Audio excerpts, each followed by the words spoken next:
بلاغ من ربکم عظیم کے دو مفہوم ہیں۔ بعض اوقات اللہ تبارک و تعالی نعمتیں دے کر بندے کو آزمائش میں ڈالتا ہے، بعض اوقات نعمتیں چھین کر آزمائش میں ڈالتا ہے۔ جب نعمتیں دی جاتی ہیں تو یہ آزمائش ہوتی ہے، شکر کرے گا یا نہیں کرے گا، اللہ کی نعمتوں کا استعمال صحیح کرے گا یا نہیں کرے گا۔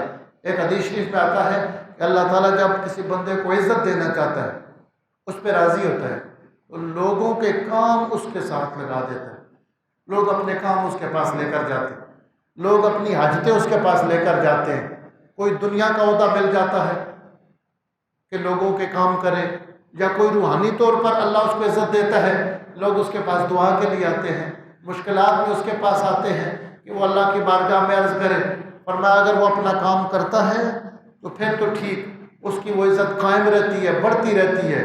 اگر وہ یہ کام نہ کرے تو اللہ اس سے وہ رتبہ چھین کر کسی اور کو وہ رتبہ عطا فرما دیتا۔ تو نعمتوں کا چھن جانا یہ بڑی سخت آزمائش ہوتی ہے۔ حضور صلی اللہ علیہ وسلم کی حدیث سے آپ دعا فرماتے تھے، اللہم انی اعوذ بک من زوال نعمتک۔ یہ سیاستہ کے اندر صحیح حدیث ہے۔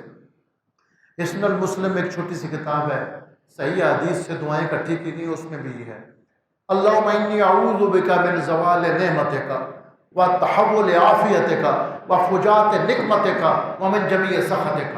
یا اللہ کریم، نعمتوں کو چھن جانے سے میں اپنے آپ کو تیری پناہ میں دیتا ہوں، وتحول عافیتک، اور تو نے جو عافیت دی ہے اس کے بدل جانے، اس کے پھر جانے سے، کہ میرے پاس عافیت نہ رہے، میرے حالات خراب ہو جائیں، اس سے بھی میں تیری پناہ میں اپنے آپ کو دیتا ہوں۔ وفجاءت نقمتک، اور تیری اچانک ناراضگی۔ کبھی ایسا ہوتا ہے کہ کوئی ایسی خطا ہو جاتی ہے کہ فوراً اللہ کی ناراضگی ہو جاتی ہے، اللہ کریم میں اس سے بھی تیری پناہ مانگتا ہوں۔ ومن جمیع سخطک، اور فرمایا اللہ میں تیری ہر قسم کی تیری ناراضگی اور غصے سے پناہ مانگتا ہوں۔